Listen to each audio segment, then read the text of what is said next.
Chers camarades, attendez. Chers camarades combattants pour la souveraineté véritable des peuples africains, je vous salue. J'espère que vous allez bien. Quant à nous, ça va. Nous sommes très heureux de vous retrouver ce matin pour vous présenter une très bonne nouvelle du côté du Niger. Les impérialistes sont véritablement décidés derrière l'uranium du Niger. En tentant une fois de plus de voler ce 18 juin 2026 l'uranium du Niger, les impérialistes ont reçu une très bonne correction. Avant d'entrer dans le vif du sujet, je tiens d'abord à vous laisser regarder d'abord la vidéo. Regardez la vidéo.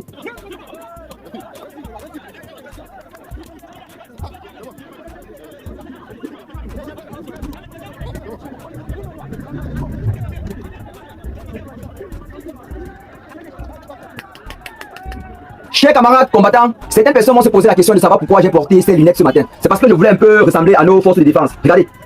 Chers camarades, les terroristes sont en train de luire actuellement sur le front. Ils sont en train de voir le feu. Chaque jour, je vous dis ici que l'AES d'aujourd'hui n'est plus l'AES d'avant. La dynamique enclenchée actuellement au sein de l'AES, c'est une dynamique qui n'avait jamais été portée par les anciens dirigeants, mais nos nouveaux dirigeants, en quelques années seulement d'expérience à la tête de nos nations, ils montrent déjà qu'on peut leur faire confiance.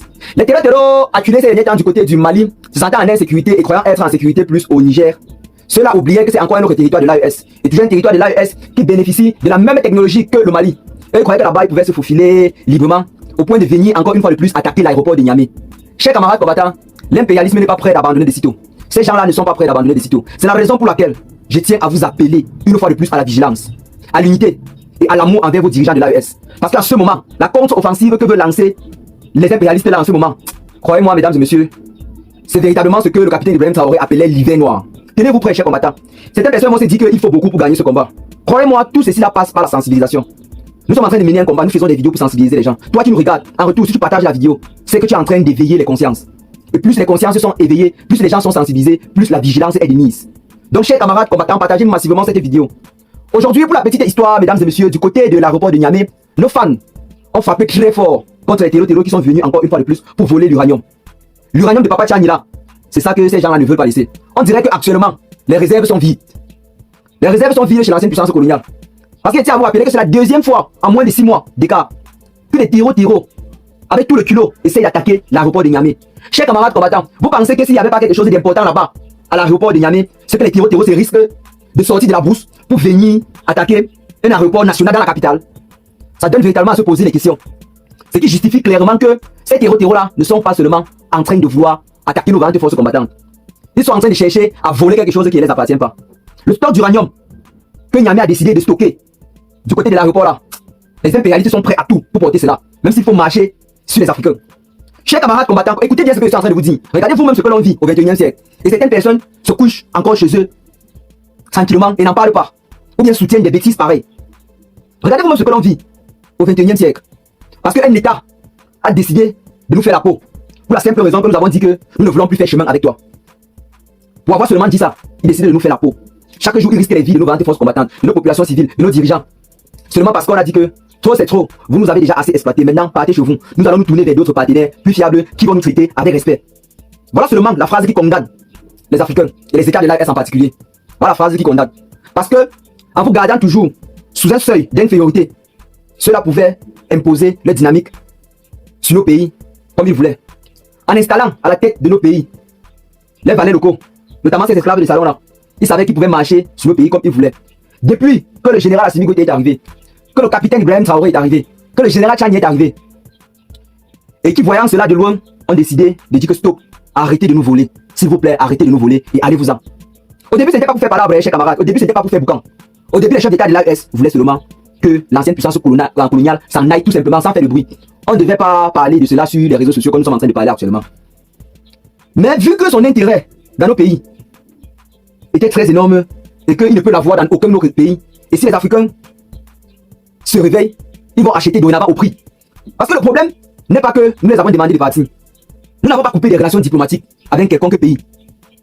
Même comme depuis que l'ancienne puissance coloniale se présente avec preuve à l'appui comme étant un état hostile au pays du Sahel, les relations diplomatiques n'ont pas été totalement rompues. Nous les avons juste demandé qu'à partir de maintenant, vous allez payer aussi au prix. C'est tout. Les richesses, ça nous appartient.